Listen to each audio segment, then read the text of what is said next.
김정은 정권 8년 긴급진단. 김정은 위원장은 왜? 그전에는 김일성, 김정일 이런 수령 우선으로 모든 걸 했는데 북한 경제, 북한 주민들 모든 것이 지금 여자들 손에 의해서 움직이다 보니까 북한 주민들이 요즘은 북한 체제에서 사는 것 자체가 힘들다고 하더라고요. 투자자 동무들 사이에서 입소문난 다들 투자하겠다고 난립니다 지금. 북한이 통상적으로 해왔던 그런 경제개발이 아닙니다. 북한 상황에서는 관광이 유일한 수익구조거든요, 이것이. 북한 강원도 원산에 제2의 그 롯데월드가 생길 수도 있겠다라는. 김정은이 결심만 해서 실질적인 비핵화 조치만 하면 미국이 바로 제재 완화하면 바로 들어갈 수 있어요. 이게 무슨 말이에요? 2019년 첫 인사드립니다. 여러분 새해 복 많이 받으세요.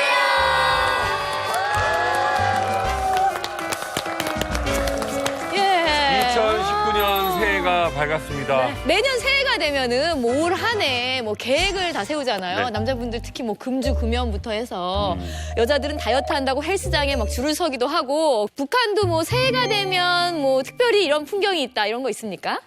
새해 첫날에 12시, 종각 12시가 새해가 되는 그때 되면 평양 정을 치거든요. 그러면 한 11시까지 친구들이랑 놀다가 그다음에 1차로 이렇게 마시고 그다음에 그 김일성 광장에 가면 거기 평양 정을 치는데 12번 치는 걸 12시 종각에 맞춰가지고 이렇게 치는데 그때부터 사람들이 카운트에 같이 외쳐요. 이렇게 12, 뭐 11, 19, 8 치하다가 1, 땡 하고 그다음에 김일성 장군의 노래가 나와요. 뭐야 촌스럽게. 그러면 사람들이 막 뭐 한호도 하고 뭐 새해 축하해 그리고 어떤 사람들은 두 손 잡고 이렇게 그 비는 사람도 있어요.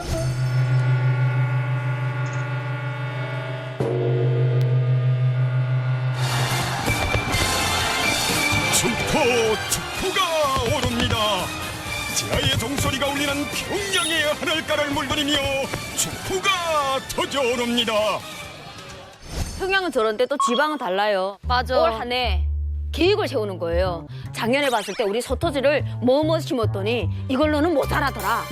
그래서 이번에는 콩 분량을 좀 덜 넣고 옥수수를 조금 심고 그리고 개똥도 많이 모아놓고 해서 태비전투부터 1월 달에 원래 전국이 태비전투잖아요. 1월 3일부터. 작업 비료 생산의 용량을 총집중해서 매일 많은 양의 고름을 실어내고 있습니다. 다음의 농사에서도 통작물을 부르기 위해 고름 생산과 실어내기를 힘있게 다그치고 있습니다. 개똥보다는 사람똥이 더 나오니까 사람똥을 개똥은 나라에다 바치고 사람똥은 우리 서터지 밭에다 놓자. 똥을 타고 났어요 북한 사람들이 진짜. 평양 사람들은 퇴비 만들기 같은 건 안 해요? 태비 안 하니? 똥 안 싸니? 아 진짜? 아니 아까 엄청 못해. 아 근데 평양은 보니까 나중에 전국에서 큰 트럭으로 평양으로 가잖아. 퇴비 변을 모아서 거기 평양 광장에 다 모이더라고요. 몰랐나 봐요. 평양 사는데. 남인희 씨 처음 듣는데? 어디서 모아요 변을? 경의하는 최고영도 자동주께서 올해 신년사에서 밝혀주신 대로 농업선수에서 악량을 일으키는 데 적극 임하자고 첫 금열동에 들쳐나섰습니다. 아니 아무튼 뭐 네 우리 강희 씨. 네. 올해 소망이 있다면 뭐예요? 아, 저는 네, 목표가 있는데 네. 저는 돈을 굉장히 좀 많이 벌고 싶어요, 올해. 그 계획을 세웠어요. 왜냐하면 엔조이 단체에서 탈북민을 구출하는데 탈북민이 중국에서 오는데 돈이 없어가지고 막 북송돼 가고 막 다시 북송돼가 그런 상황이 있었어요. 그래서 제가 없어가지고 막 돈이 많지 않아가지고 후원을 못했어요. 그래서 그게 항상 마음에 걸려가지고 내년에는 꼭 돈을 많이 벌어가지고 네 사업도 좀 많이 네, 도와주고 네. 자 옆에 있는 분에게 사업 계획 많이 물어보시고요. 임 대표님 경험 좋은 거 많으세요? 올해 뭐 또 몇 가지 이제 질러놓은 일이 있으니까 또 질러놨어요. 벌써요? 오 마이 갓. 올해 좋은 일 있으시길 바라겠습니다. 감사합니다. 자 오늘 류지원 씨 지금 오셨는데 아니 너무 멋쟁이세요. 감사합니다. 북한에서 놀새로 좀 놀다가 총살 당할 뻔하다가 겨우 살아나서 온 유지원입니다. 반갑습니다. 류지원 씨 컴온! 그대 이름은 바람 나를 넘고 가는 바람 자, 유지연 씨, 오늘 또 이만감 새해 시작하는데 멋진 노래 좀 부탁드려도 될까요? 네. 네, 앞으로 모시겠습니다. 와! 노란 셔츠 입은 말 없는 그 사람이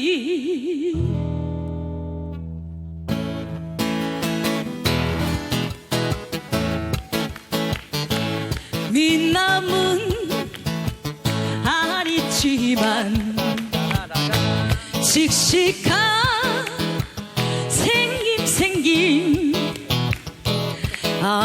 그이는 나를 좋아하고 계실까 노란 셔츠 입은 말 없는 그 사람이 어쩐지 나는 좋아 어쩐지 마음에 들어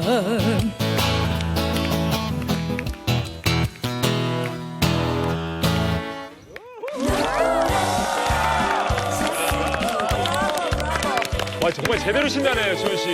정말 고맙습니다. 박자를 쪼개셔, 기타로. 야, 기가 막힌 것 같은데. 아니, 저 방금 불러준 노래가 북한 놀새들도 정말 즐겨 부르는 노래예요? 맞아요. 남자들이고 여자들이고 즐겨 부르는 노래인데 오늘 지은 씨는 조금 긴장이 돼가지고 좀 곱게 불렀는데 남자들이 여자들이 좀 더 많거나 이러게 되면 더 헛가다 나랑 뜬걸렸어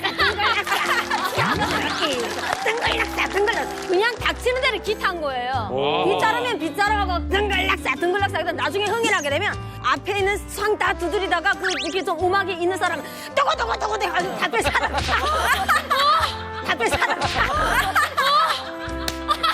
옆에 앉아서 봉변 당하시네, 오늘. 아유, 박상희 씨. 네. 봉변 당하실 뻔했어요. 상당히 자리가 불편함을 느낍니다. 협상을 좀 잘 해보세요, 오늘.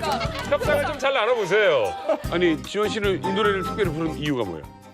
되게 그 사랑스러운 이런 표현을 저기서 많이 쓰잖아요. 노란 셔츠 입은. 북한에서는 남자를 그렇게 여자가 꼬실 수가 없으니까. 아하. 뭔가 노래가 색깔이 좀 있으니까. 그래서 이렇게 강유 씨가 부끄러워했구나. 노란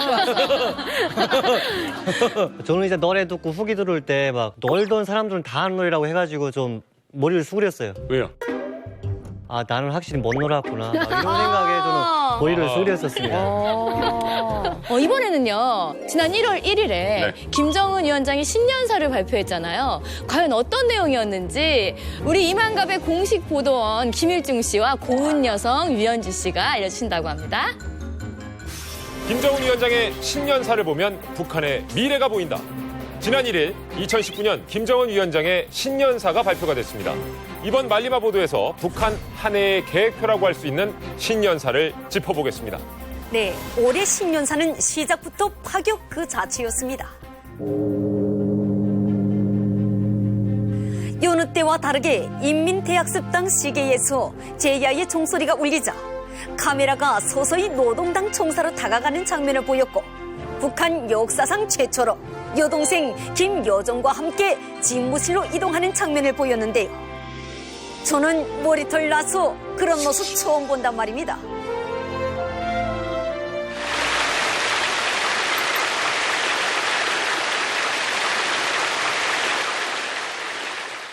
사랑하는 온 나라 인민들과 인민군 장병들, 동포 형제 자매들. 또 단상이 아닌 집무실 소파에 앉아서 신년사를 낭독을 했는데 집무실 배경이 마치 아메리칸 스타일, 아메리칸, you know? 이 아메리칸 스타일이었습니다. 마치 트럼프 대통령의 집무실을 보는 느낌이랄까요? 김 위원장의 이색 신년사, 우리 유현주 동무는 어떻게 보셨습니까? 네, 참으로 혁명적인 모습이었는데요. 신년사를 본 북한 주민들은 여유로운 모습이 한국과 미국을 본딴 것 같다, 국제 시선을 의식한 것 같다 등의 반응과 함께 올해는 때때기 굶지 않고 살 수 있을지에 대한 기대감을 보였다고 합니다. 그렇다면 올해 김 위원장 신년사에는 어떤 내용들이 있었는지 중요한 내용들을 짚어보겠습니다. 먼저 첫 번째, 신년사 말말말. 세세기 요구에 맞는 두 나라 사이의 새로운 관계를 수립하고 조선반도의 항구적이며 공고한 평화체제를 구축하고 완전한 비핵화해로 나가려는 것은 우리 당과 공화국 정부의 불변한 입장이며 나의 확고한 의지입니다. 이로부터 우리는 이미 더 이상 핵무기를 만들지도 시험하지도 않으며 사용하지도 전파하지도 않을 것이라는 데 대하여 내외에 선포하고 여러 가지 실천적 조치들을 취해왔습니다. 2018년 남북 및 북미 관계의 대전환기를 맞으며 올해 신년사에서는 최초로 직접 비핵화를 언급한 김정은. 일진도모, 저 좀 꼬집어 보시라요. 어머나, 이거 참 말이구만요. 자, 그만큼 비핵화에 대한 확고한 의지를 보여준 게 아닌가 싶은데요. 뿐만 아니라 미국 트럼프 대통령에게 메시지를 보내기도 했죠. 나는 앞으로도 언제든 또다시 미국 대통령과 마주 앉을 준비가 되어 있으며 반드시 국제사회가 환영하는 결과를 만들기 위해 노력할 것입니다. 다만 미국이 세계 앞에서 한 자기의 약속을 지키지 않고 우연히 공화국에 대한 제재와 압박으로 나간다면 우리로서도 어쩔 수 없이 부득불 나라의 자주권과 국가의 최고 이익을 수호하고 조선반도의 평화 안정을 이루기 위한 새로운 길을 모색하지 않을 수 없게 될 수도 있습니다. 이제 침략자를 타도하자! 라고 외치던 북한에서 지도자가 주민들이 보는 신년사에서 미국 대통령에게 만남을 요청했다니 이거이 정말 입이 떡 벌어질 일 아닙니까? 이를 본 트럼프 대통령은 SNS를 통해 나 또한 만남을 고대한다며 화답했는데요. 제2차 북미 정상회담이 멀지 않은 것 같습니다. 이어서 두 번째, 신년사 말말말. 당면하여 우리는 개성공업지구에 진출하였던 남측 기업인들이 어려운 사정과 민족의 명산을 찾아보고 싶어하는 남녘동포들의 소망을 헤아려 아무런 전제 조건이나 대가 없이 개성공업지구와 금강산 관광을 재개할 용의가 있습니다. 각각 2008년과 2016년에 중단된 금강산 관광과 개성공단. 북한의 대표 위화부리로 손꼽히는 이 사업이 중단되면서 최근 북한의 외화 보유고는 바닥 수준. 김정은은 이번 신년사를 통해 남북 협력 사업을 지속하겠다는 뜻과 함께 은근 남측에게 대북 제재 완화에 힘써달라는 메시지를 보낸 것입니다. 과연 올해 남북 협력 사업에 어떤 변화가 찾아올지 기대가 됩니다. 이어서 다음 신년사 말말말. 우리는 자체의 기술력과 자원, 전체 인민의 높은 창조정신과 혁명적 열의에 의하여 국가경제 발전의 전략적 목표를 성과적으로 달성하며 새로운 장성 단계로 이행하여야 합니다. 더 이상 인민들의 허리들을 졸라매지 않겠다던 김정은. 올해 신년사에서 그 뜻을 더욱 강하게 내비쳤습니다. 석탄공업은 자립경제 발전의 척후전선입니다. 석탄이 꽝꽝 나와야 긴장한 전력 문제도 풀 수 있고 금속공업을 비롯한 인민경제 여러 부분의 연료, 동력 수요를 충족시킬 수 있습니다. 아, 근데 유현주 동무, 석탄이 꽝꽝 나와야 한다는 게 이게 무슨 말입니까? 꽝꽝이란 우리가 석탄을 캘 때 꽝꽝 폭발해서 캐지 않습니까? 석탄을 많이 생산한다는 뜻으로 꽝꽝이란 말을 자주 쓴단 말입니다. 일중도모, 올 한 해는 이만갑에서 애드리브 꽝꽝 해주셔야 됩니다. 꽝. 석탄뿐만 아니라 김정은은 주민들을 배불리 먹이기 위해선 농업과 수산물 생산에 힘써줄 것을 요구하기도 했는데요. 사회주의 경제 건설의 주타격 전방인 농업전선에서 증산투쟁을 힘있게 벌려야 합니다. 내각과 해당 부문들에서는 영농공정별에 따르는 과학기술적 지도를 질서 있게 짜고 들어 올해 농사에 필요한 영농물자를 원만히 보장하여 알곡 생산을 결정적으로 늘려야 합니다. 수산 부분의 물질기술적 토대를 강화하고 물고기 잡이와 양어, 양식을 과학하며 수산자원을 보호 증식시켜 수산업 발전의 새 길을 열어나가야 합니다. 광산, 기업소, 농업, 수산업, 노동자들은 올 한 해 참 바쁘겠구만요. 이번 신년사는 기승전 경제로 마무리된 만큼 올 한 해 엄청난 경제 발전에 주력할 것으로 예상되는 북한. 올해 8년이 된 김정은 정권을 되짚어보며 앞으로 북한은 어떤 행보를 보일지 그 자세한 이야기 이만갑에서 전해드릴 테니 끝까지 채널 고정해 주시기 바랍니다. 북한 주민들 올해도 신년사 외우느라 밤새우겠구만요. 지금까지 고운 여성 유현준, 김일중이었습니다. 고맙습니다. 북한에서 이렇게 매년 신년사가 나오면 주민들은 뭐 외워야 된다면서요? 그거 힘들겠어요. 그거를 평양 사람들은 더 하나 빠짐없이 외워야 돼요. 왜냐하면 다른 것도 아니고 김정은의 말이기 때문에 그건 거의 법이자 완전 신성한 그런 그래서 그거를 이만한 이렇게 신문에 이렇게 깨알같이 씌워져 있는데 그거 다 외우기 전에 집에 안 보내요. 학교에서? 언 직장 학교 몽땅 다 그래요 평양 사람들. 그래서 설날에 제일 많이 팔려요 그 신년사 정의가. 신년사에 꼭 그 장군님 방침 같은 거 떨어지거든요. 장군님. 그러면 뭐 기관에. 2019년도에는 뭐 강성대국 건설을 어떻게 하기 위해서 말리마 속도로 가야 되기 때문에 그걸 달달달달달달 외워갖고 벽에다가 쫙 붙여놓고서는 대학생이면 대학생의 본분을 다 해야 되잖아요. 그럼 뭐 기량을 올려야 되고 뭐 문답식 경연도 해야 된다면서 공부시키고 밤새 연습시키고 그런 거를 우리를 달달달달 볶기 때문에 새해가 그렇게 반갑지는 않은 것 같아요. 자, 늘 새롭고 신기한 이야기가 가득한 이제 만나러 갑니다. 이제부터 시작합니다. 전 세계 우려와 관심 속에 김정은 위원장이 집권한 지 이제 8년이라는 세월이 지났어요. 네, 김일성이 46년, 그리고 김정일은 17년, 그리고 김정은은 뭐 특별한 기한 없이 지금 집권을 하고 있는데 올해 8년이 된 김정은 정권을 이만갑에서 분석해 보도록 하겠습니다.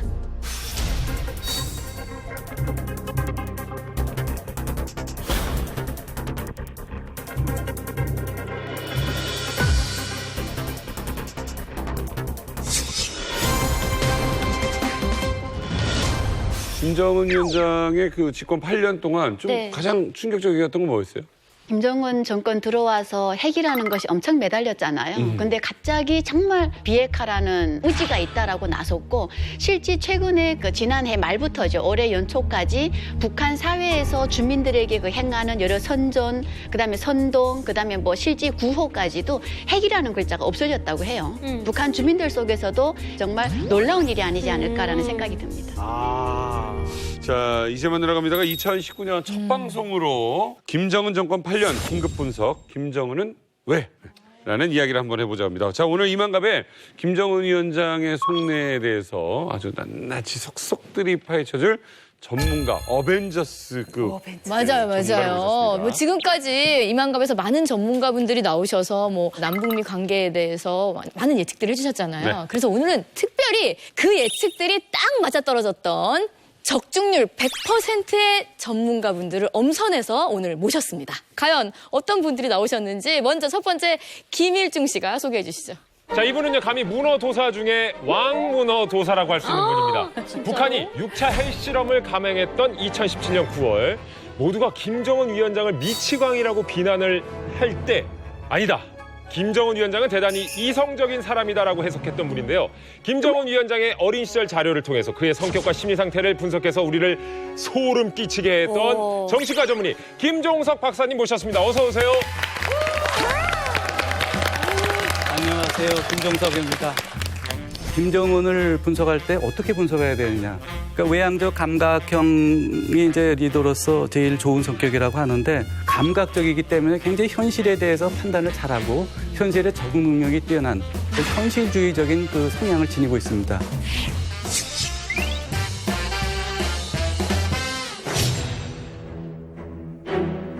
김정은이하고 트럼프 간에 결국은 그랜드 바긴 또는 빅딜을 염두에 둔 협상을 향해서 갈 것이다.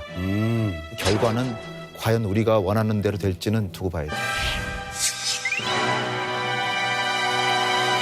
카드를 보여줄 건 다 보여줬기 때문에 2018년부터는 아이고 서로 대화를 해보자.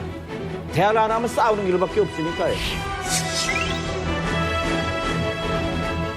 김정은이 소비에트 공산주의 협상을 하는데 상대편이 가장 두려워하는 이슈를 다시 올립니다. 그럼 핵이네. 네, 그게 도발입니다. 그런데 북한이 할 수 있는 도발은 핵도발밖에 없습니다. 그렇지. 지난번에 나오고 나서 뭐 반응은 어떠셨어요, 주변에? 난리가 조금 났었습니다. 우리도 난리 났었는데. 좀 이제 제가 북미 정상 간의 협상에 대해서 깊이 있는 이야기를 했는데 의외로 그런 건 잘들 기억을 잘 못하시고 또 협상해서는 안 되는 대상 세 분, 배우자, 자식, 네. 그다음에 상사에 대한 이야기는 되게 많이 들었습니다. 아, 네. 그러시구나. 이게 사람들은 그게 궁금해요. 근데 제가 잘못했다는 생각이 들었습니다. 왜요? 그래요? 저희 아이들이 사실 6명이 있는 아빠입니다. 어머, 어떡해. 멋있다. 제 방송을 보고 나더니 막내 녀석이 저한테 와서 아빠, 자식하고는 협상한 거 아니죠? 어머나, 어떡해. 그래. 이걸 사주세요. 해서 와, 어떡해, 귀여워. 제가 게임기를 사줬습니다. 귀여워. 그 아버지, 그 아들이야. 막내도 협상을 잘하는군요. 미치겠다. 아빠 닮아서. 협상할 때 절대 저의 속내를 내비치면 안 되는데 이야. 이만갑에서 내비치는 바람에 내가 협상가로서 실수를 했다. 이런 생각이 들었습니다. 역시. 그런가 하면 우리 김종석 네네. 부사님, 요즘 김정은 위원장의 행보는 어떻게 보셨습니까?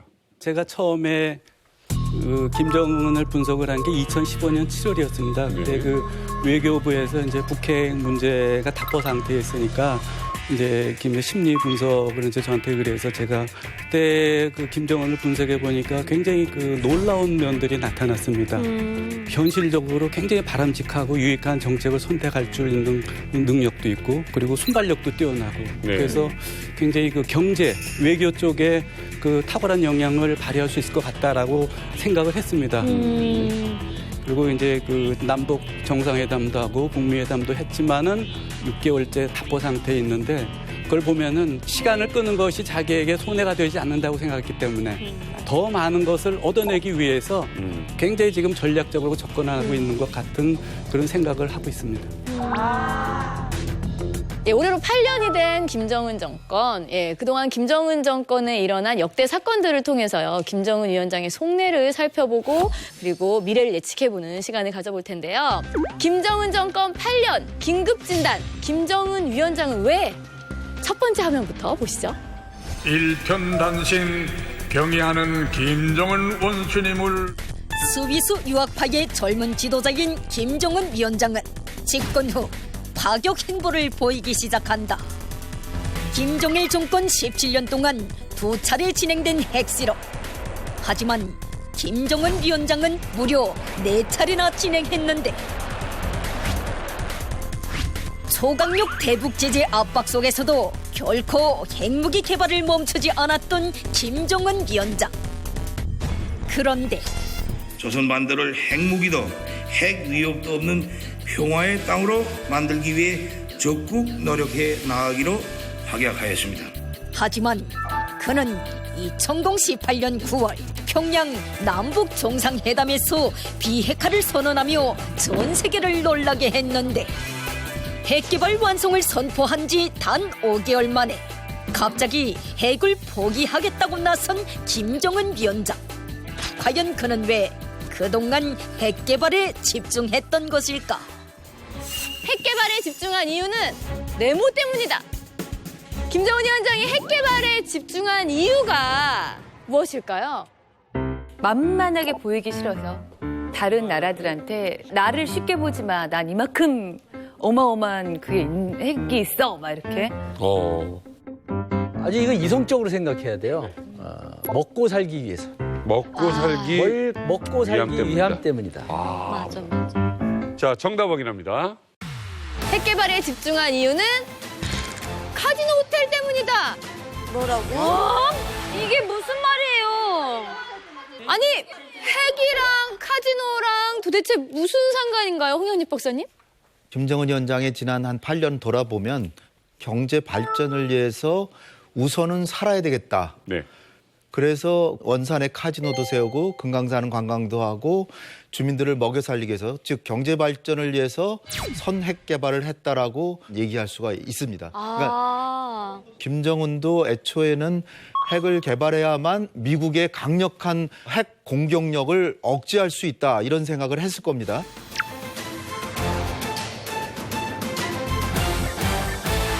김정은은 처음엔 협상하려고도 생각을 했을 거예요. 근데 그 당시에는 미국은 핵 개발 중단하고 IAEA 사찰단 복귀시키고 핵 신고도 하고 먼저 여러 가지 비핵화 조치를 하면 협상해 주겠다 이랬기 때문에 김정은이 처음에는 협상에 나설 수가 사실 없었죠. 그래서 거꾸로 역발상으로 더 열심히 핵을 개발해서 결국은 미국이 핵 협상에 나오도록 만들어야 되겠다. 그래서 핵과 미사일을 아주 줄기차게 개발했고 급기야 미국까지 날아갈 수 있는 장거리 미사일까지 완성하고 수소폭탄급 핵실험까지 하니까 드디어 미국이 움직인 거죠.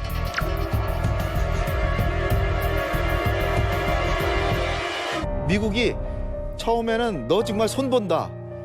이를테면 뭐 선제 공격하겠다 뭐 이런 생각도 하다가 미국까지는 날아올 수 있는 핵을 가졌을 수도 있기 때문에 이제는 더 이상 압박만 해서는 안 되겠다. 지금에 이르러서 핵 개발이 결국은 북한의 대북 제재를 오히려 해제시키고 이제는 경제 발전으로 나갈 수 있는 유효한 협상 수단이자 어떻게 보면 경제 발전의 도구까지로 김정은은 생각할 수도 있다. 저는 그렇게 봅니다.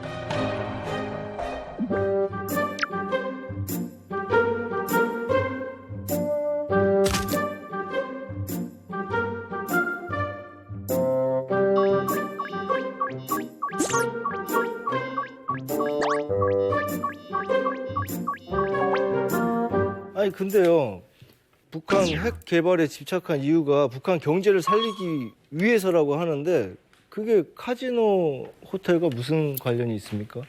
그러니까 경제라는 게 이제 돈이 들어와야 되는 거 아닙니까? 돈이라는 것이 누가 투자를 한다거나 아니면 뭘 팔아가지고 벌어온다거나 하는 것이 기본이지만 현재 북한 상황에서는 관광이 유일한 수익 구조거든요. 이것이 산업이 취약하기 때문에 이 관광 산업에서는 카지노가 없으면 관광이 활성화가 되기 어렵지 않습니까? 이게 사실 카지노가 있고 그래야 돈 있는 사람들이 들어와가지고 좀 굴려주고 그래야 이제 여윳돈이 생기니까 또 볼거리 먹거리도 약하니까. 그렇죠. 그러니까 아주 쉽게 보면 이게 핵무기가 카지노하고 연관되는 그 분야로구나 하는 것이 저희들이 이제 보고 있죠.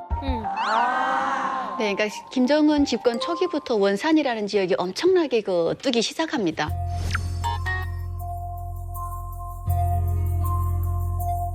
그러면서 김정은이 원산이라는 지역을 1호 경제 개방 도시로 만들어야 된다라고 생각을 했던 거죠. 올해 군민이 힘을 합쳐 원산 갈마 해안관광지구 건설을 최단 기간 내에 완공하고 주요 대상 건설을 다그치며 살림집 건설에 계속 힘을 넣어야 합니다. 김정은이가 2015년 신년사하고 2018년 신년사에서 이런 말을 합니다. 조선이 경제적으로 부흥해지려면 투자자가 들어와야 되는데 미국이 제재를 하고 있는 상황에서는 투자자들이 안 들어올 거 아니에요. 그러니까 우리가 이 방법을 관광으로 찾아야 된다. 그래서 원산을 그 관광지대로 내세우고 원산항을 산업단지로 조성할 계획까지 세우는 거죠. 네, 김정은 위원장의 경제개발 의지가 담긴 강원도 원산 얼마나 개발이 됐는지 저희가 영상으로 준비했습니다. 함께 보시죠. 오우, 저 바닷가 뭐야? 김정은 위원장의 최대 역점 사업인 북한 원산관광 특구에는 이런 고층 빌딩들이 속속 건설되고 있습니다. 채널A가 입수한 원산 개발 계획 조감도입니다. 이거 너무 예쁘다. 수영장들이 딸린 독립형 호텔 리조트가 10개 이상 줄줄이 들어서 있습니다. 빌라형 숙소도 건축 중인데 북미 정상회담이 열렸던 싱가포르 카펠라 호텔과 색상과 모양이 비슷합니다. 해변가에는 해안도로가 뚫려 있고 호텔 뒤편에는 바로 갈마공항이 위치해 접근성을 높였습니다. 바로 뒤에 공항이야? 해수욕구역 옆 복합 오락구역에서는 문화체험시설과 카지노, 요트 정박시설 등이 눈에 띕니다. 오, 대단하네. 경의하는 최고령도자 김정은 동지께서 원산 갈마해안 관광지구 건설장을 현재 지도하셨습니다. 원산 갈마해안 관광지구를 세상에 둘도 없는 우리식의 해안도시로 훌륭히 꾸려 진짜 멋있다. 우리 인민들이 최상의 문명을 최고의 수준에서 향유하도록 하자는 것이 당의 결심이라고 하시면서 명년도 태양절까지 완공할 때 대하여 지시하셨습니다. 우와. 근데 지금 북한은 대북 제재 때문에 손발이 묶여 있는 상태잖아요. 예. 근데 무슨 돈이 있어서 원산에다 카지노 호텔을 짓고 할 수 있는 거죠? 그러니까 북한이 공사하는 것은 전부 내부 자원으로 지금 하고 있습니다. 그래서 지금 원산 지역에 군 건설 인력만 12만 명이 지금 들어가 있고 민간 그 건설 인력이 지금 2만 명 정도가 들어가 있습니다. 세상에. 그리고 지난해까지 그 평양도시, 지방도시에 그 몰려있던 각종 그 장비, 인력, 뭐 이런 모든 것이 지금 원산에 지금 총 집중이 되어 있다라고 볼 수가 있습니다. 파도 소리만 잔잔하던 명사 심리가 들끓고 있습니다. 모래부루에 발자국은 순간에 지워진다고 하지만 여기 원산 갈마 해안 관광지구 국민 건설자들은 빛나는 삶과 투쟁의 자욱들을 드넓은 모래부루에 력력히 찍어가고 있습니다. 북한에는 이제 그 만약에 뭐 뭐든 건설을 한다 이러면 북한 주민들 심지어 이제 뭐 그 아버지들 직장에서도 한두 명씩 뽑아서 돌격대 같은 걸 나가거든요. 어른들도요? 네네, 어른들도 나가요. 그래서 만약에 이제 뭐 돈을 내가지고 이제 안 나가겠다 이러면 이제 대타로 나가시는 분들이 있어요. 그만큼 북한에서는 모든 건설을 북한 주민들과 북한 돌격대원들 그리고 군인들이 하거든요. 근데 여기에서 가장 그 정말 불쌍한 일이가 이제 거기 가서 일하잖아요. 그럼 배불리 먹여줘야 되는데 배불리 먹여주지도 않으면서도 일을 시키고 그리고 이제 뭐 씻는 문제라든가 이런 게 완전 열악하거든요. 그래서 이제 막 달아나오고 이제 도망쳐오는 그런 사람들이 정말 많아요. 어이고. 그러니까 뭐 어디 뭐 국가 건설을 하게 되면 전국의 젊은이들 다 끌어가요. 그 끌어가게 되면 나라에서 돈이 없으니까 제대로 먹이지 못할 거 아니에요. 그러면 각 지역 저쪽에 이민반장에 맨날 종 때려요. 뭘쇼 해가지고 이번에는 매 세대당 김치 5포기씩 내야 됩니다. 그 다음 날에는 또 장갑을 5컬레 만들어 바쳐야 됩니다. 그 다음에는 마대를 또 가지고 와야 됩니다. 그 다음에는 양동이를 또 가져야 된다. 맨날 그냥 내라는 거예요. 그래서 제 그때 만나던 남자친구도 8개월 동안 거기 그 평양 고속도로에 끌려갔었어요. 그런 게 사람이 뼈가루가 돼서 나타난 거예요. 뭐 오빠 왜 이렇게 됐냐? 그러면 너무 먹지 못해가지고 이 강도는 정말 세대요. 그리고 실수가 없대요. 계속 방송사가 여러분 장군님께서 기다리고 충성의 보고를 기다리시는 장군을 위해서 빨리 일어나서 빨리 보락을 나릅시다. 막 이러니까 뭐 으쌰으쌰 그 분위기하고는 그다음에 그냥 피똥 싼대요. 그래서 왜 도망 못 쳤냐? 하도 도망을 치니까 군인들이 지킨대요.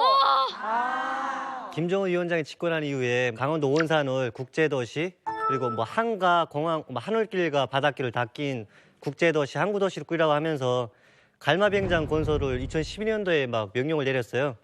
그 갈마병장 건설하고 막 항구도시 건설하는데 막 인원을 한 달에 한 번씩 막 교체를 하는 거예요. 왜냐하면 한 달 동안 빡세게 훈련시키고 막 일시키고 하니까 막 순번을 정해놓고 모든 사람이 다 나갈 수 있게 그렇게 정했었거든요. 근데 저는 다행히 산삼을 캤잖아요, 9월에. 근데 나가게 돼 있었는데 그 약발로 저는 다행히 빠지게 되었어요. 산삼을 윗사람한테 바친 거구나. 네네. 그러니까 지금 현재로서는 내부 자원을 가지고 북한의 그 군 건설 인력하고 돌격대 인력들이 모여서 이렇게 하다 보니까 외부적인 모습은 완성이 됐는데 사실 내부적인 것을 투자해서 인테리어도 하고 내부적인 걸 완전한 이 완공 단계까지 가려고 하니까 돈이 지금 모자라는 거죠. 자금이 딸려서. 네, 완전 모자라는 거죠.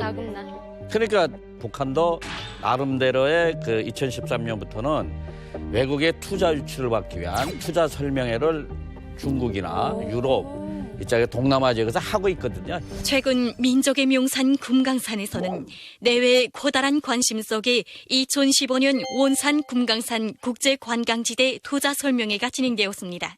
작년에도 이제 중국 단동에서 큰 투자 설명회도 하고 또 상품 전시회도 하고 이렇게 쭉 해가지고 투자 유치를 유도하고 있는데 금강산 관광도 그 하나의 일원입니다. 각 중국 업체들 들어와가지고 이렇게 설계도면이 있으니까 너는 호텔 짓고 너는 뭘 이렇게 하고 이제 다 했는데 이게 핵 문제로 제재가 딱 걸린 거예요 지금. 그러니까 이제 어쨌든 올해 2019년까지 원산 관광단지를 완성하라 해가지고 이제 외화보를 하겠죠 그쪽도.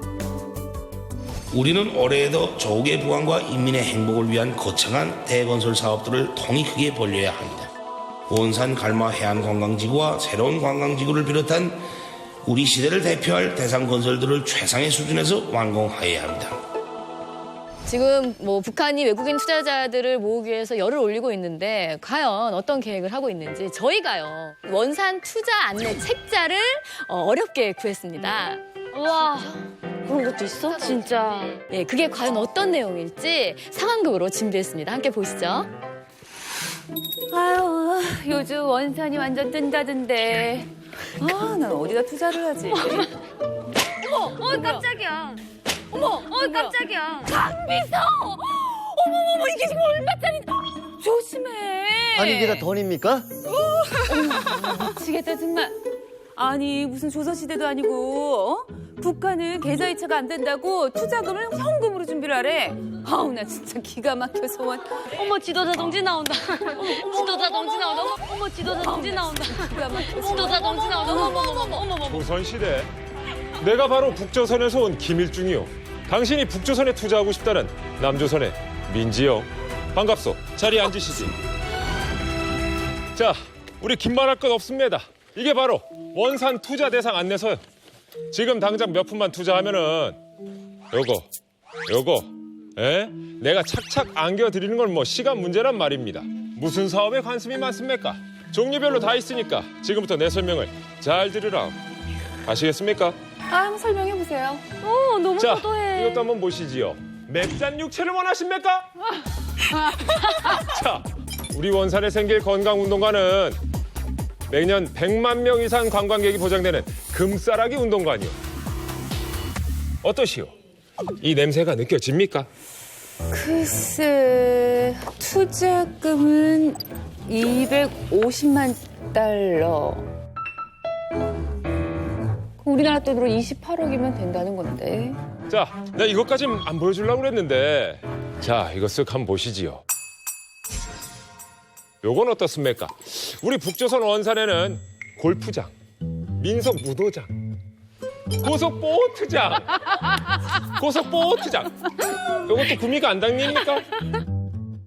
내가 마지막으로 한 가지만 내가 짚어줍니다. 잘 들으세요. 자, 투자자 동무들 사이에서 입소문난 카지노 호텔. 카지노 호텔. 이거 열렸다면 전 세계 꾼들이 다 몰려와요, 원산에. 아니 사회주의 북한에서 카지노에 투자를 해서 돈을 번다. 이거 사기꾼 아니야 이거. 말 조심하시라오.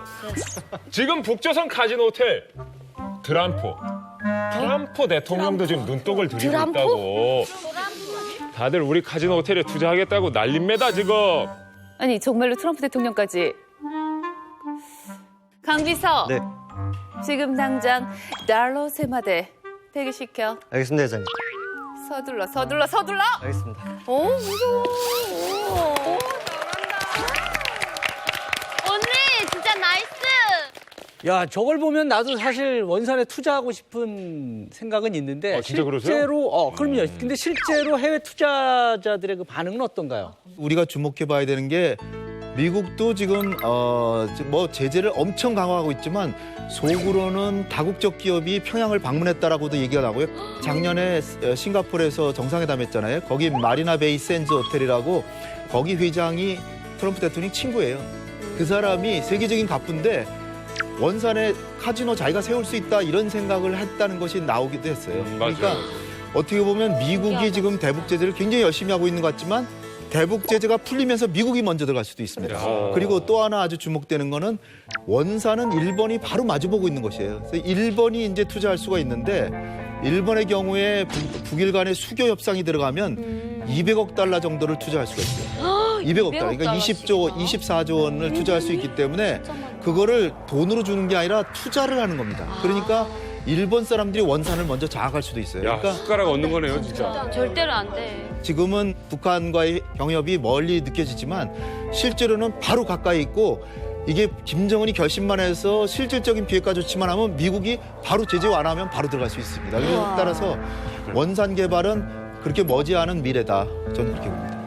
그러니까 북한이 지금 해외 그 사람들 대상으로 투자 유치도 하고 있지만은 북한 강원도 원산에 제2의 그 로스폴드가 생길 수도 있겠다라는 생각을 잠깐 해봤습니다.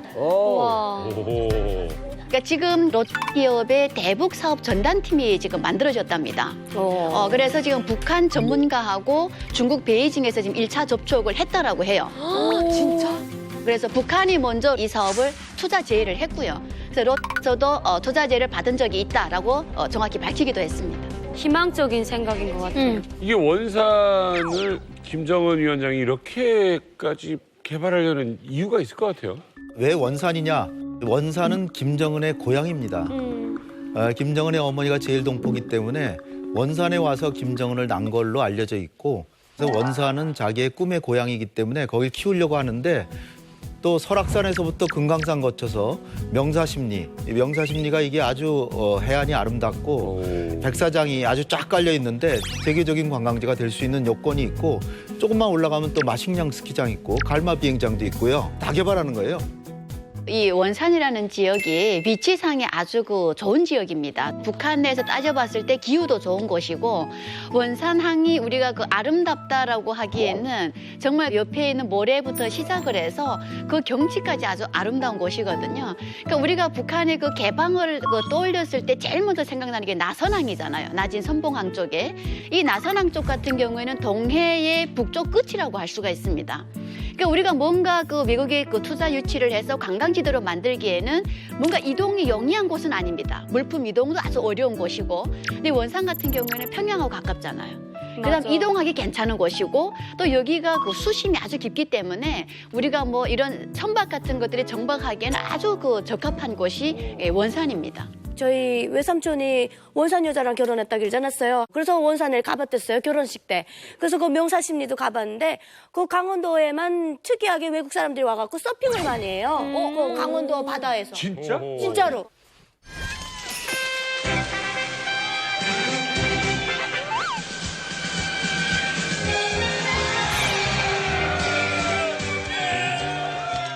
외국 사람들이 들어오는 곳이니까 우리 못 들어가게 하는 거예요. 근데 멀리서 이렇게 보니까 막 금발의 여자들이 막 비키니 입고 그 바닷가를 막 긴 다리로 뛰어다니는 거예요. 그래서 막 그때는 나는 조선중앙 텔레비전만 보다가 거기서 그렇게 막 금발의 여자가 눈 파란 애들이 딱 서핑 보드 옆에다 끼고 막 그 바닷가를 촥 뛰어 들어가는 게 너무 멋있는 거예요. 그리고 서양 사람들이? 정말 마카오 같은 그런 분위기가 나더라고요, 원산은. 송도원 야영소도 있고 막 한데 왜 송도원 야영소가 거기 지어졌는지 알 정도예요. 날씨도 따뜻하고 그 기온이 되게 좋더라고요. 그러면은 정말로 바닷가 해변 이런 게 우리나라에서 볼 수 있는 그런 해변가랑 뭔가 달라요? 정말 아름다워요? 어렸을 때 봤는데도 명사십리라는 곳은 정말 예뻤던 것 같아요.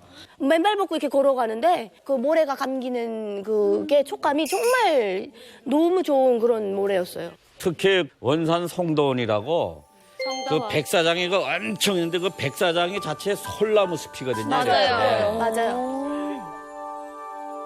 그리고 소나무가 이렇게 높은 것이 아니라 거의 다 이렇게 지키만 나요. 그래가지고 솔나무 냄새가 향이 막 나고요. 그리고 되게 기분도 좋고 그 옆에 쫙 가보면은 거기에 이제 연못이 있거든요. 그러면 거기에 연인들이 이제 연못에서 데이트도 하고 코스가 되게 좋아요. 어떻게 알아요? 저 가봤어요. 원산에. 거기를? 네. 가본 사람 되게 많구나. 저도 어릴 때 성동국제야영소 가봤거든요. 거기 가서 야영을 했었는데 진짜 기억에 남아요. 거기는 아직 되게 자연의 느낌 그대로 아직도 기억에 남아요. 진짜 막 모래 파고 그 안에 들어가서 해수욕 즐기고 막 그 바다 진짜 아름다웠어요. 물도 정말 맑아요, 거기. 근데 핵개발 통해가지고 경제부흥하려는 김정은의 그 꿈이 김종석 박사님 이게 실현 가능합니까? 예. 김정은의 성격적인 면에서 봤을 때 이 외향적 사고형은 공격이 최상의 방어인 사람이에요. 그러니까 공격을 할 수 있는 무기를 가지는 게 자기의 생존을 위해서 제일 중요하니까 상대방에게 한 방을 먹일 수 있는 무기를 가진다는 것은 공격자 입장에서는 가장 필요한 거니까. 네. 그래서 일단은 핵 개발에 매진했던 것 같고 경제에 대해서 관심을 가진 거는 후지모토 겐지 책을 보면은 2000년에 김정일이 중국의 푸동을 다녀와서 중국의 발전을 보고 굉장히 놀라서 원산에서 김정은을 만나가지고 푸동 이야기를 하면서 미션을 준 것 같아요. 인민의 삶을 위해서 뭘 해야 되는지에 대해서 한번 고민해봐라. 그래서 그때 후지모토가 원산에서 평양까지 한 10시간을 야간 열차로 타면서 오는데 그때 김정은이 그렇게 진지한 표정으로 인민의 삶에 대해서 이야기한 거를 들었다고 그랬거든요. 그러니까 이미 그때부터 김정은은 경제에 대해서 생각을 많이 하고 나름대로 경제 발전을 많이 생각한 것 같습니다. 중요한 건 북미 대화가 지금 몇 개월째 진전이 없거든. 그래서 과연 이 대북 제재가 풀릴까? 또 원산 카지노 호텔이 열리긴 열릴까? 이게 궁금한데요. 이제 북미 간의 정상회담이 어떻게 될지 또는 우리가 북미 간의 돌파구를 우리가 마련해 줄지 이게 이제 관건인데 그렇죠. 트럼프 대통령도 지금 미국의 대북 강경파들로 똘똘 둘러싸여 있거든요. 네. 그래서 트럼프 대통령이 뭔가 제재를 완화해 주려고 해도 전부 다 트럼프 대통령을 견제하고 있어서 김정은 위원장이 먼저 조금 한 발을 더 내뎌주지 않으면 해줄래 해줄 수가 없는 거예요. 그래서 중요한 것은 김정은이 먼저 조금이라도 더 실질적인 비핵화 조치를 좀 해서 제재가 조금 완화된다면 그때는 본물이 터진 듯이 할 수 있지만 그러나 첫 발자국을 못 띈다면 아무것도 못하는 거죠. 그렇지. 제발 좀 잘 됐으면 좋겠다. 아유, 계속 싸우지 말고. 예, 김정은 정권 8년 긴급진단, 김정은 위원장은 왜? 예, 다음에 살펴볼 역대 사건 함께 보시죠. 김정은 위원장의 후견인이자 고모부인 장성택. 그는 김정일 정권 때부터 북한 경제 실세로 불리며 중국식 경제 개방을 통한 북한 경제 발전을 준비해 왔는데, 하지만 정치적 야심과 음모가이며 만고역적인 장성택을 사형에 처하기로 판결하였다. 김정은 위원장의 공포 정치로 북한 내부는 물론 전 세계가 충격에 휩싸이게 된다. 북한 내부에서는 장성택의 죽음으로 중국과 함께 진행 중이던 사업이 중단됐고, 국제사회의 초강력 대북 제재로 북한은 경제 위기에 놓이게 된다. 그런데 계속되는 북한 경제난에 히든 카드를 꺼낸 김정은 위원장. 북한 주민들의 허리띠를 풀어주고 경제 붕을 일으킬 비책은 무엇일까? 김정은이 장성택은 처형시켰고 내모 부활시켰다. 여기서 부활의 의미는요, 김정은이 장성택은 처형시켰지만 이것만은 살려뒀다고 합니다. 저는 간단합니다. 장성택을 제거하면서 그 이후에 이제 이설주가 등장하잖아요. 그러니까 퍼스트 레이디를 부각하기 위해서 이설주를 부활시켰다. 이설주를 부활시켰다. 작년에 제가 기사를 봤는데 그 대북 제재에 체령회가 거기에 더 추가됐더라고요. 체령회를. 거기서 체령회를 부활시키지 않았나. 체령회를 부활시켰다. 네. 자, 윤정 씨. 미안한데 그럼 송이 거는 좀 편집해줘. 네. 내 분량이 너무 없어서 그래. 네. 올해 체령회 생각하시죠? 그거 따라하면 어떡해요, 진짜. 오빠 제 거 따라하면 어떡해요, 진짜. 그런 것 같아서 그래. 야, 진짜로? 뺄 게 없어서. 송이 걸 뺐냐? 송이 걸 뺐냐? 아, 진짜 새해부터 하다 쟤. 아니 정춘데 정답 하나 내줘야 될 거 아니요. 자. 네, 정답 공개할까요? 김정은이 장성택은 처형시켰고 장성택 측근은 부활시켰다. 측근은 부활시켰다. 무슨 얘기인가요? 그러니까 이제 그 장성택의 그 반당 반혁명 분자를 이제 처형을 했는데 그때 당시 너무 이제 갑자기 벌어지는 사건이다 나니까 절속으로 사람들을 이제 처벌을 한 겁니다. 그 측근 한 두세 명은 사형을 했고 막 처벌을 하다 보니까 열심히 시키는데 이런 사람까지 다 처벌해 버렸어요. 그런데 그 사람들이 김정일 정권에서는 특히 대중관계 이런 많은 인맥을 가지고 있고 그 능력이 있는 사람들이었거든요. 그것이. 그러니까 이제 그 잘못됐다 이게 그분들도 이제 억울하니까 그러니까 이제 김정은이 이걸 다 복원하라 해가지고 이제 일부 사람들은 자기 자리로 그대로 돌아왔고 이렇게 해가지고 현재는 측근들이 많이 부활이 된 거죠. 장성택이 채용된 것은 사실 김정은으로서는 굉장히 아쉬운 순간이었습니다. 왜냐하면 김정일 사망 직전에 북한은 특별 경제계획 10년 계획을 발표합니다. 한마디로 1,000억 달러 플랜이었습니다. 북한 역사상 가장 큰 플랜이었는데 이 1,000억 달러 플랜을 집행할 수 있는 유일한 인력들이 전문 인력들이 장성택과 그 측근뿐이었습니다. 그래서 장성택이 처형당하면서 모든 북한의 대규모 경제개발이 주춤주춤했죠. 여러분 아까 우리가 이제 북한이 이제 경제개발을 하는데 어떤 이야기가 나왔습니까? 단순히 공장을 건설한다, 경공업, 중공업을 발달한다가 아니었습니다. 어떤 이야기가 나왔습니까? 카지노. 카지노가 나왔죠. 네. 그다음에 발전이 나오고 에너지 산업 경제개발이 나옵니다. 이것은 북한이 통상적으로 해왔던 그런 경제 개발이 아닙니다. 네네.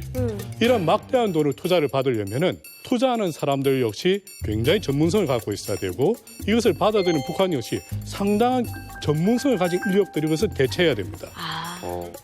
그래서 장성택의 척근이 부활한다는 것은 일단은 가장 희생만연한 곳이 바로 중국이 됩니다.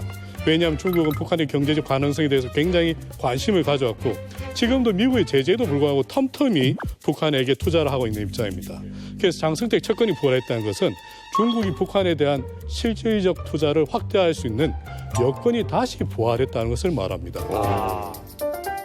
김정은은 스위스에서 공부를 했습니다. 물론 김정은은 17세에 북한으로 돌아왔습니다. 하지만은 스위스 세계 금융공학의 중심지입니다.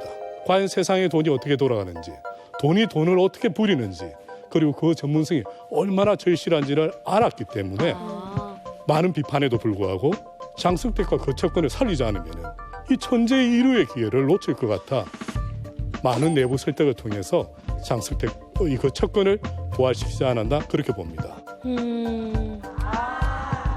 장성택 측근들을 부활시켜서 등용을 했다 그러는데 김정은의 그 성격적인 성향으로 현실주의적이고 실리 위주의 그 정책을 선택한다는 것과 딱 맞아 떨어지는 것 같습니다. 그러니까 자기가 경제를 개발시키기 위해서 인재가 필요한데 능력이 있으면 따지지 않고 언제든지 쓸 수 있다는 그런 그 사고방식을 그대로 보여주는 것 같습니다.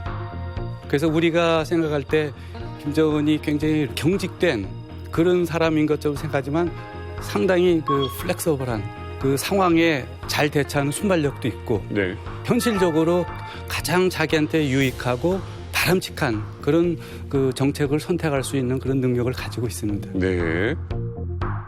김종석 선생님께 여쭤볼게요. 이게 진짜 처형만이 방법이었을까? 답이었을까? 예. 장성택 처형에 대해서는 제가 한 3가지 정도로 생각해 볼 수가 있을 것 같은데 첫 번째로는 그 외향적 사고형의 성격. 외향적 사고형은 이제 포용력이 부족해서 자기의 비위를 건드리면 절대 용서하지 않아요. 아주 응징을 해요. 그건 김정일을 닮았어요.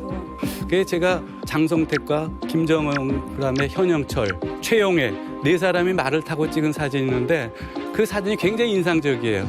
지금 그 상황을 설명해 주는데 장성택이 탄 말이 김정은이 탄 말하고 나란히 서 있는데 장성택이 탄 말은 죽은 애 말과 나란히 서 있다는 것 때문에 말은 두려워서 빼요, 뒤로. 이렇게 빼는데 장성택이 은음하게 서 있어요. 앉아 있어요. 그래서 그 어느 분이 그 사진을 설명하면서 장성택이 조만간 처형당할 것 같다고 생각했다 그러는데 그 사진 보고.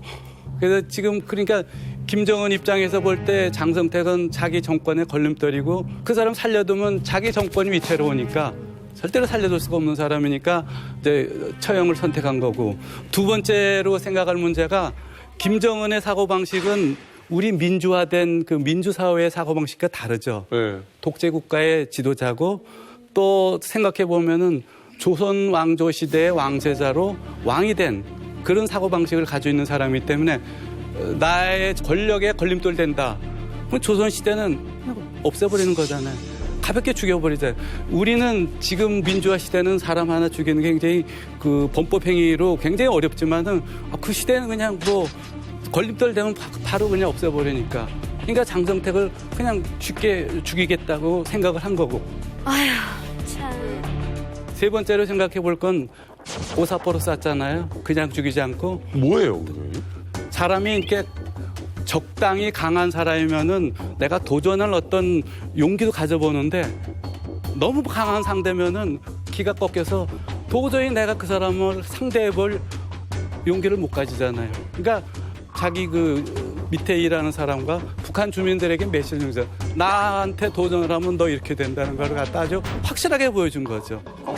그러니까 김정은이 단순하게 그냥 잔인한 따끔만 설명할 게 아니라 상대를 봐가면서 항상 뭔가 선택을 하기 때문에 자기의 입장에서는 그게 최선의 선택이었다고 생각해서 그렇게 한 것 같다고 생각합니다.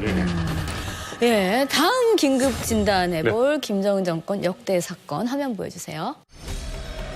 한때 북한 후계자 서열 1위, 북한의 황태자라 불렸던 김정남.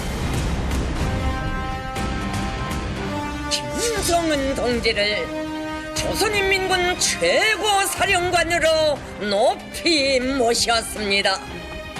2009년 모두의 예상과 달리 셋째 동생 김정은 위원장이 후계자로 낙점되며 비운의 왕세자로 전락하고 마는데, 권력에서 밀린 김정남은 중국, 마카오 등을 다니며 오랫동안 떠돌이 생활을 하게 됐고 북한의 3대 세습을 반대해왔다.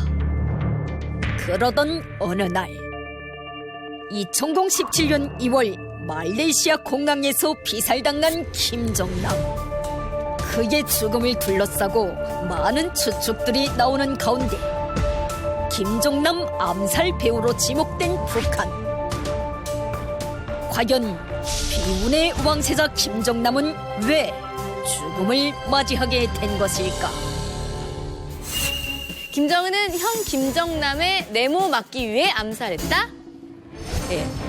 김정은 위원장은 형 김정남의 무엇을 막기 위해서 형을 암살한 걸까요? 당연하지, 저거는. 구태타지. 아, 그렇지. 네. 그 자리를 뺏길까봐. 자리 뺏길까봐. 최민용 씨는 어떻게 생각하나요? 자, 이번엔 제대로 한번 정답 말해주세요. 아니, 예, 전 당연한 거예요. 저거는 이복형이죠. 이복형이지만 굉장히 두려웠던 거는 다른 게 아니라 정권을 빼앗기고 이복형인 김정남이 역모를 꾸밀까봐 그게 두려워서 암살을 한 거죠. 같은 말인데? 자, 정답 확인합니다. 김정은은 형 김정남의 망명을 막기 위해 암살했다. 와, 의외인데? 그러니까 돌아오는 것 때문이 아니고 망명? 돌아올까봐, 내 자리를 뺏을까봐 암살했다라고는 들어봤는데, 아, 떠나지 못하게 하기 위해서 죽였다는 거잖아요? 망명을 못하기 위해서다. 왜? 뭐지? 자, 이게 과연 무슨 얘기일까요? 네, 저건 상당히 타당성이 있는 얘기고요. 김정남을 김정은이 살해하려고 했던 건 여러 차례 시도가 있었어요. 저게 처음이 아닙니다. 벌써 4차례가 있었다라고 제가 알고 있고요. 북한에 들어왔을 때 거기서 김정은이 김정남을 이미 북한에서 처형하려고 했는데 빨리 알아차리고 긴급히 출국했다는 얘기도 있고요. 베이징에서 살해하려고도 했고 마카오가 은신처인데 마카오에서도 살해하려는 시도가 있어서 김정남으로서도 어쨌든 이제 자기가 자칫하다가는 정말 김정은한테 당할 수 있겠다 싶어서 더구나 장성태까지 살해당하고 나니까 더 신변의 위협을 느낀 거죠. 그래서 이참에 그냥 확실하게 서방으로 망명을 할까? 아니면 망명이 아니더라도 서방이나 어떤 세계 유력 언론하고 인터뷰를 하려고 했다는 얘기도 있어요. 그런데 그게 사실 북한에서는 김정남의 존재 자체가 알려져서는 안 되는 거예요. 왜냐하면 보통 우리가 왕조 체제에서는 장자 승계 원칙이잖아요. 근데 김정은이 장자가 아니었다. 그러니까 김정남이 살아있다라고 하는 게 존재가 알려지면 안 되는데 그런데 망명이라도 하고 서방에 대대적으로 인터뷰하면 야, 우리 그 장군님의 형이 살아있대. 이런 심각하잖아요. 실제로 그럼 북한 주민들에게 김정남이란 사람은 어떤 인물이었는지, 김정남이란 사람의 어떤 소문을 들어봤었는지 그런 것도 되게 궁금해요. 없어요, 아예. 아예 모르는 거야? 몰랐었어요. 김정은이 전제도 잘 몰랐었어요. 저도 유럽 갔는데 중국 사람이 알려주는 거예요. 너희 김정은의 형이 있다. 너 그 나보다 북한을 더 잘 아냐? 그때야 알았어요. 저도 아예 몰라요. 전제도 잘. 북한 내부 사람들이 오히려 모르는 거죠. 모르죠. 그래서 김정남이 죽은 것도 장군님이 결혼한 줄도 몰라요. 그게 제일 속상해요 지금. 알 수가 있나. 그럼 외아들인 줄 알아요? 네, 김정은 후계자 하나뿐인 줄 알았어요. 그래서 원래 후계자는 한 명씩 낳는구나 하고 생각했어요. 한 명만 낳는 아니 이런 소문 있었잖아요. 북한에서 김정일이가 이제 번처랑 이제 살다가 아기를 낳는데 다 딸을 낳았대요. 그래서 이제 그 번처가 무조건 이 나라를 대를 이을 그 남자를 봐야 된다 이래가지고 번처가 자리를 내줬대요. 그래서 이제 후처를 보다가 이제 김정은을 얻었다 이런 소문이 돌았거든요. 누나만 있다고 들었었어요. 드라마를 아주 그러니까 북한 사회에서 김일성, 김정일은 뭔가 부인을 대동한 일도 없었고요. 거의 그 북한 주민들에게 그 철저한 신격화라는 걸 통해서 북한 체제를 유지하려고 했고 교육을 했기 때문에 사실은 잘 알 수가 없습니다. 근데 그 뭐냐면 대체로 그 북한 주민들 속에서 그 이 일가 그 경비를 서는 그 호위사령부로 선출되어 가서 거기서 경비서다가 나온 분들이 계십니다. 이분들이 나와서 그런 얘기를 살짝 합니다. 김정남 얘기가 살짝 나오는데 아주 친화력이 좋고 거의 뭐냐면 이런 대인관계 이런 거 아주 잘 가진다 이런 얘기가 조금 이렇게 살짝 나오죠. 예. 결국은 이제 김정은 위원장이 자기 그 이복형을 처단했는데요. 얻게 된 것은 결정적으로 자기를 대체할 수 있는 권력의 최고 경쟁자를 제거했다는 네. 그야말로 자기가 장기 집권을 하는데 어떠한 도전자도 용납하지 않고 그 화근까지 완전히 근원을 제거했다. 그래서 권력의 안정을 가졌다라는 것이 이제 얻은 것이고요. 네.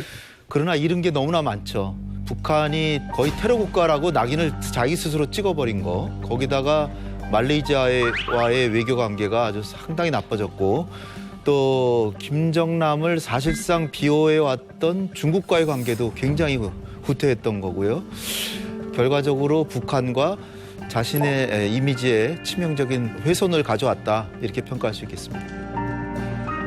자, 여기서 김정남 암살 사건이 이렇게 시간이 지났는데도 불구하고 여러 가지 이 추측이 난무하기 때문에 네. 저희가 아주 중요한 분의 인터뷰를 잡았습니다. 네, 이만갑 제작진이 정말 어렵게 섭외한 이분은요. 김정남이 살아있을 당시에 가장 오래 그리고 가장 많은 대화를 나눴던 일본 기자 고미요지 씨입니다. 네, 이게 아마 국내 예능에서 처음일 것 그렇죠. 같아요. 자, 과연 김정남이 암살당한 이유에 대해서 고미요지 기자는 어떻게 생각할까요? 화상 인터뷰를 시작했습니다.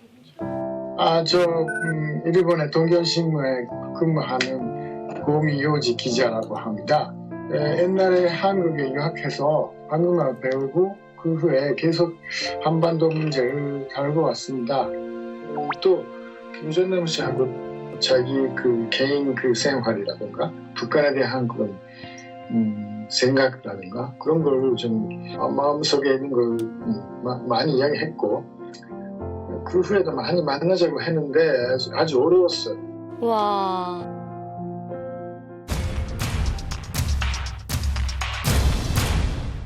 유학 마친 후에 북한에 들어가는데 아버지하고 의견이 맞지 않아서 많이 싸웠대요. 어떻게 싸웠냐면 그분이 그 스위스에서 유학했거든요. 그래서 자연사회를 많이 팠다는 거죠. 그래서 북한이 왜 이렇게 뭐 경제 발전도 못하고 사람들이 좀 가난하게 살고 있느냐. 중국같이 사회주의를 지키면서 개혁 개방도 할 수 있다. 그런 이야기 했는데 아버지가 많이 화냈대요. 너 그 해외에서 뭐 배웠냐. 그래서 많이 그 말싸움을 했다요. 그때 아주 김정남 씨는 10년 가까이 스위스에 있었습니다. 거의 혼자서 살았다는 거죠. 아주 자연스럽게 살았다고 합니다. 그래서 김정은 씨 때는 현재와 같이 김전적, 김여정 3명 거의 같이 보냈고 안정 사상을 가지게 되지 않도록 북한 사람들하고 많이 올리도록 하고 그 10년은 아주 기니까 3, 4년 정도죠. 그 정도 했다가 마무리 찍고 북한으로 들어오게 했습니다. 아마 이게 김정남 씨 그 경험 때문에인 것 같아요.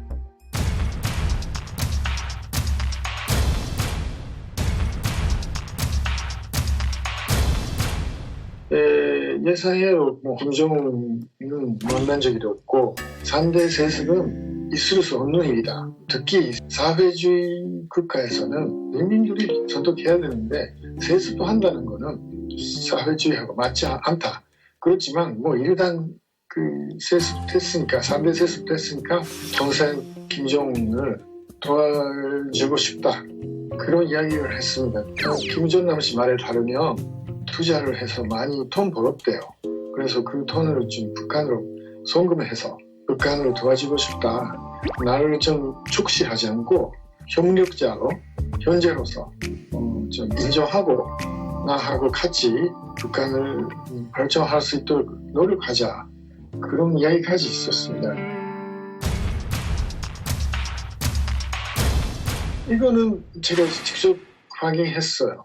그 영국에 있는 다육자 단체 간부들인데 그분들이 그 작년에 일본에 오셨습니다. 그때 제가 좀 간단하게 인터뷰했습니다. 그 영국에 있는 대표님이 김전남 씨하고 틀본 만나서 만면 정부 대표로서 활동해달라 그런 요청했대요. 김전남 씨는 이제 그런 정치 활동에 관심이 없고 나는 그 적당한 사람이 아니다. 나는 좀 더 자연스럽게 살고 싶다고 해서 거절을 했다고 합니다. 그런데 그런 거를 북한 정보 기관들이 들어가지고 위험하다. 좀 그 사람 좀 믿을 수 없다. 그런 식으로 그 암살 사건이 연결되지 않을까 그런 생각도 되네요. 대박이다. 야, 정말 김정은 위원장 정권 8년 동안 있은 일들을 보고 있는데 네. 무슨 드라마 보는 것 같아요. 진짜. 자, 예. 다음 사건 과연 뭘까요? 화면 보시죠.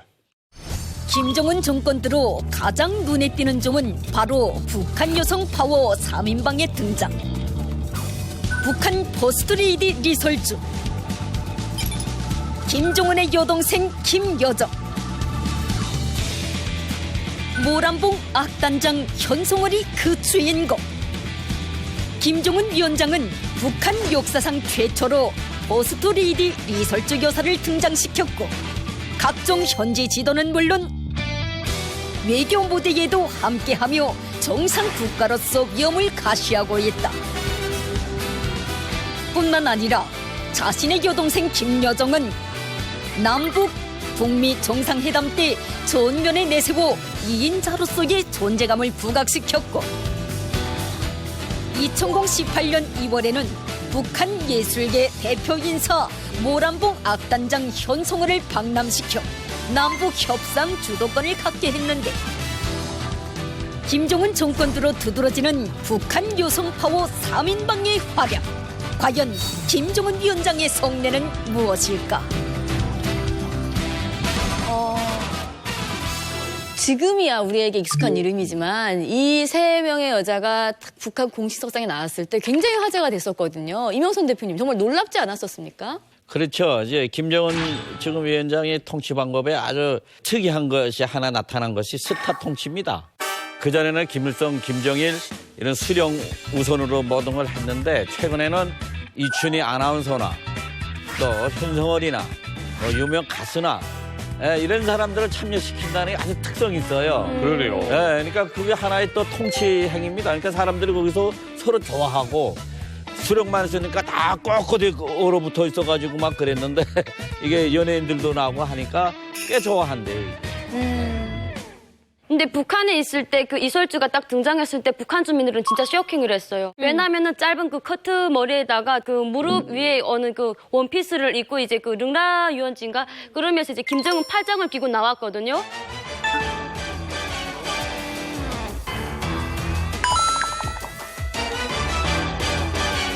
그때 보고 저기 장군님 와이프 그 아내분이신가 이러면서 저희 평양의 어머니라고 하면서 엄청 놀랐댔거든요.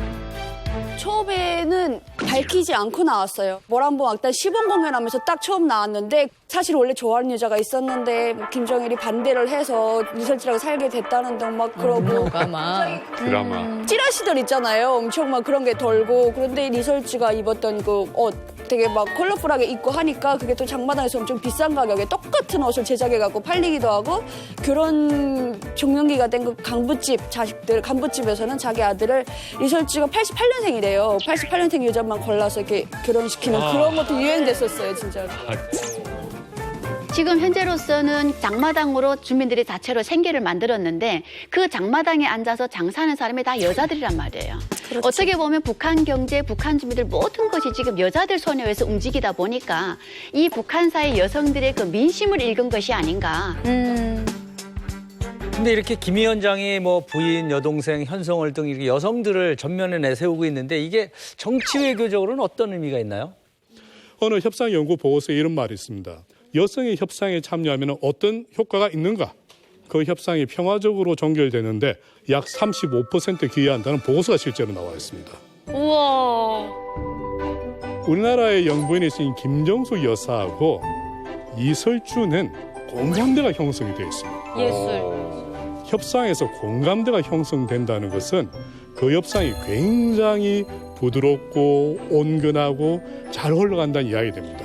이설주와 우리 영부인은 이 험난한 남북 협상과 북미 협상 함에 있어서 상당한 외교적 기여를 할 수 있지 않을까 그렇게 생각됩니다. 이게 김정일이 뭐 은둔의 지도자여서 부인을 대동 안 했다기보다 여성 혈력이 또 화려하잖아요. 그러니까 결혼 생활이 그러니까 사실 정상적이게 아니었기 때문에 부인을 내세울 수도 없었다. 근데 김정은은 자기 어머니가 사실은 후첩이죠. 후첩이기 때문에 나는 아버지처럼 살지 않겠다라는 결심을 하지 않았을까 전 추정을 해요. 그렇지. 나는 정상적인 가정생활을 하면서 정상적인 지도자의 이미지를 갖추고 정상국가로 가겠다라고 하는 생각이 있었던 게 아닌가. 그렇지. 또 김여정 같은 경우에는 보면은 심리적으로 안정을 갖기 위해서도 김여정을 같이 동반하는 게 아닌가. 사실 김여정이 전문가가 아니거든요. 아는데도 옆에 앉힌 건 심리적인 안정도 필요하고. 그러니까 어떻게 보면 자기의 어떤 정상적인 지도자로서의 이미지, 북한 자체도 정상국가로의 이미지를 살리기 위해서 여성을 더 강조하는 것이 아닌가. 자, 이번에는요, 우리 이만갑에서 행동 분석을 통해서 여러 가지 해석을 해주셨던 분을 모시겠습니다. 김여정 전문가 모셨습니다. 김여정 선생님 나오면 뭔가 조심스럽게 되죠. 뭔가 움직임이 없어지고요. 다들 경직돼 있고. 최민용 씨, 네. 늘 이러고 가장 많은 있습니다, 지적을 저. 받았죠. 네. 아니죠. 늘 제 자세는 이렇습니다. 혹시 행동만 봐도 저 사람을 어느 정도 이렇게 파악할 수 있다. 이게 사실입니까? 네, 그렇습니다. 사람들은 항상 의식적이든 무의식적이든 자신이 누구인지에 대해서 나타내고자 하는데요. 그래서 제가 이제 김정은 위원장과 이설주 여사의 영상을 좀 가지고 왔는데요. 먼저 김정은 위원장부터 영상으로 좀 보시면서 제가 설명드리도록 하겠습니다. 행동.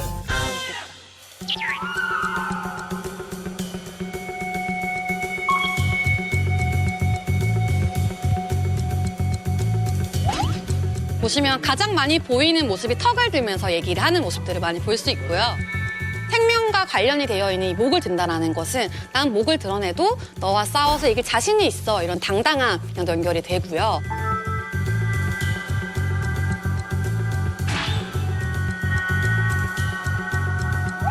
손가락 포인팅 같은 경우는 되게 윗사람이 아랫사람에게 주로 하는 자세잖아요. 이 손가락이 무기라든지 총 같은 것들을 상징하기 때문에 권위, 지배 이런 것들이 많이 나타내는 바디랭귀지라고 보실 수가 있습니다. 뒷짐도 마찬가지입니다. 뒷짐을 지는 것 자체가 내 장기를 다 드러내고도 너와 싸워서 이길 수 있어 이런 거기 때문에 김정은의 행동으로 봤을 때는 주로 행동가의 바디랭귀지라고 보실 수가 있습니다. 또 이제 두 번째로 자유로운 창조가의 그 설명적 몸짓이라고 하죠. 자신의 의견들을 전달하기 위해서 손을 되게 많이 써요. 되게 크고 다양한 표정과 다양한 몸짓을 가지고 계속 설명하는. 되게 재밌는 게 그때는 손가락 포인팅도 이렇게 안 하고요. 막 이렇게 해요. 막 쏘듯이. 자기가 신난 거예요. 재밌는 거죠. 내가 얘기를 하는 거에.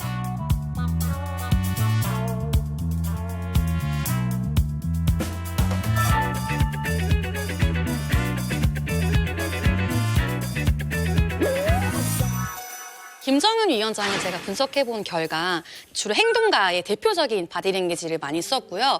그 다음으로 창조가, 그러니까 자유로운 창조가의 그 바디랭귀지를 많이 썼습니다.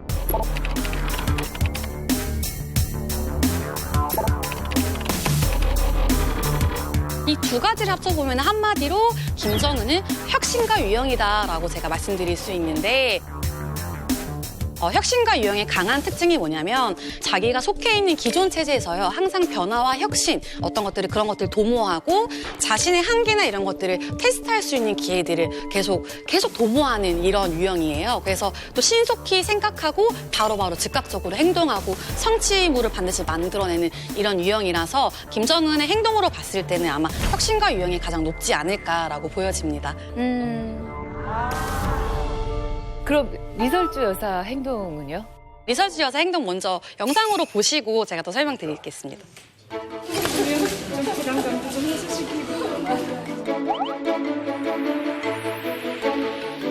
주로 대표적인 게 잔손질이라고 하죠. 그러니까 이야기를 할 때 크게 얘기하는 게 아니고 주로 이렇게 작게 이렇게 잔손질을 많이 하고요. 손바닥을 보여주는 행동들을 많이 해요. 나는 당신에게 숨기는 것이 없어요 라는 의미이기 때문에 뭔가 내가 더 사람들과 친밀하고 더 끈끈한 관계를 맺기 위해서 먼저 다가가는 이런 모습들을 볼 수가 있고요. 터치하거나 이런 스킨십 같은 경우에도 전형적인 상담가 대표적인 행동이거든요. 더 친해지기 위해서 내가 먼저 들어가고 내가 먼저 스킨십을 하고 팔짱을 끼고 이게 리설주를 대표하는 행동들이라고 볼 수가 있어요.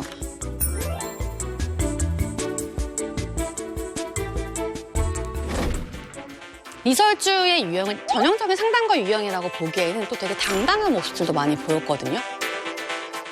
꼿꼿이 인사를 하거나 개방된 이런 모습들을 많이 보이고요. 걸을 때도 보면은 당당하게 내 모든 장기들이 개방한 상태로 걸어가거나 김정은 위원장과 같이 사람들이 많은 인파 속에서 등장할 경우에 뒷짐을 지는 경우들이 좀 있었어요. 이건 약간 좀 묘한데요. 그러니까 우리 김정은 여사 만날 때는 약간 숙여져 살고 시진핑 주석 만날 때는 또 당당하게 여러 가지 모습들을 볼 수가 있는데 리설주 여사의 그 대표적인 바디랭귀지를 보면은요 가장 많이 보이는 게 상담가의 바디랭귀지예요. 그리고 두 번째가 행동가의 바디랭귀지인데 이 두 가지를 봤을 때 리설주의 유형은 인기스타형이다라고 볼 수가 있는데요. 다양한 주제들을 가지고 대화 속으로 계속 사람들을 이렇게 끌어들이는 이런 매력이 있기 때문에 소통의 기제이기도 하고요. 또 내가 속한 어떤 소속 안에서 목표를 이루기 위해서 되게 헌신하고 희생하는 이런 유형이라고 볼 수가 있습니다. 박상기 선생님 같은 분이네요. 네, 맞습니다. 네. 실제로 사람들이 말을 듣고 상대편의 의중을 알아차리는 것보다는 몸짓을 보고 사실은 진위 여부를 많이 확인합니다. 그런데 여자분들이 저렇게 하는 경우는 드문데 특히 아까 제가 본 것은 시진핑 앞에서 당당하게 악수를 하는 걸 보고 깜짝 놀랐는데요. 수령은 공산주의에서는 서기장보다 훨씬 높은 계급입니다, 실제로. 그런 면에서도 이설주는 자신이 수령의 부인이기 때문에 시진핑한테 밀리지 않는다고 생각해서 나온 행동이 아닌가 저는 그렇게 생각도 합니다. 결혼할 때 배우자 성격 중요해서 궁합도 막 보고 그러잖아요. 근데 그 김 위원장하고 리설주 여사의 그런 궁합은 성격적으로 이런 행동 패턴 봤어요. 어떻게 좀 잘 맞는 것 같나요? 이건 근데요. 네. 남자 입장과 여자 입장이 다를 것 같습니다. 왜요? 그냥 대외적으로 봤을 때. 그렇죠. 김정은 입장에서는 100점이고요. 리설주 입장에서는 한 40점일 것 같습니다. 그거는 모든 남녀 관계에 다 그런 거죠. 아무리 김 위원장이고 리설주 여사여도 똑같을 것 같아요. 두 사람의 점수는 90점으로 매우 최상위권에 속한다고 볼 수가 있습니다. 왜냐하면 이제 김정은 위원장 같은 경우에는 여기 보시는 것처럼 성취하고 도전적인 이런 행동가 유형인데 이설주 여사는 가장 많이 쓰는 유형이 되게 사교적인 상담가 유형이라고 볼 수가 있습니다. 그래서 되게 강하게 추진력 있게 밀고 나가면서 놓친 세세한 부분들, 사람들에 관련된 부분들을 이설주 여사가 조금 더 온화하고 부드럽게 이런 것들을 좀 많이 배려하면서 강한 이런 뾰족한 부분들이 많이 완충되면서 서로 시너지를 내는 이런 합이라고 볼 수가 있습니다. 그래요? 친구끼리 성격이 다르면 친구가 되게 없잖아요. 공감대가 적으니까. 근데 그런 경우에 부부는 그런 사람들이 만나면 잘 맞는다 그래요. 진짜요? 큰일 났네. 난 되게 친구 같은데. 그 행동의 그 포인트가 거리에도 좀 있거든요. 그래서 실제로 김정은 위원장과 리설주 여사의 거리를 보면은 점점 시간이 지날수록 가까워지는 것들을 볼 수가 있는데요. 보시면 과거의 2012년도의 리설주는요, 공적인 거리라고 해서 멀리 있거든요. 뭐네. 예. 근데 점점 최근에 갈수록 가까워지는 것들을 볼 수가 있습니다.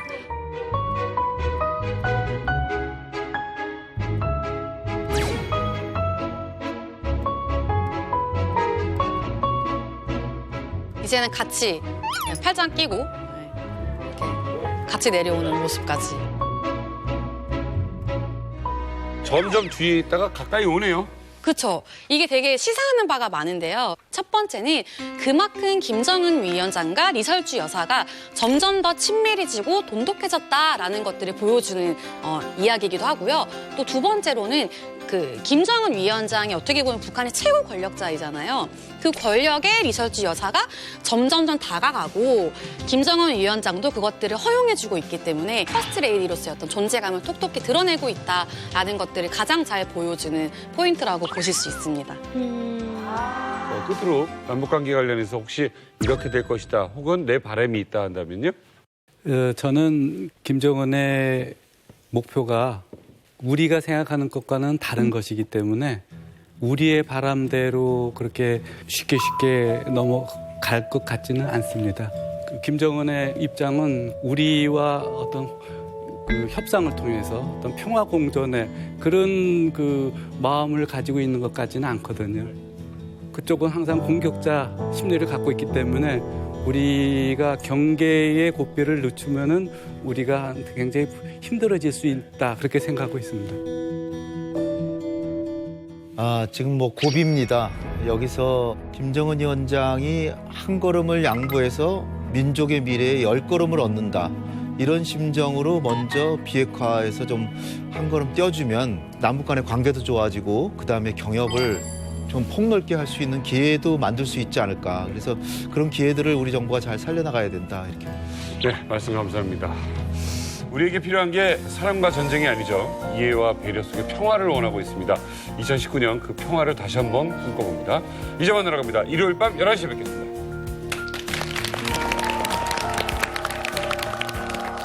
여성 골반 근육 강화기 베리안에서 백화점 상품권을 드립니다.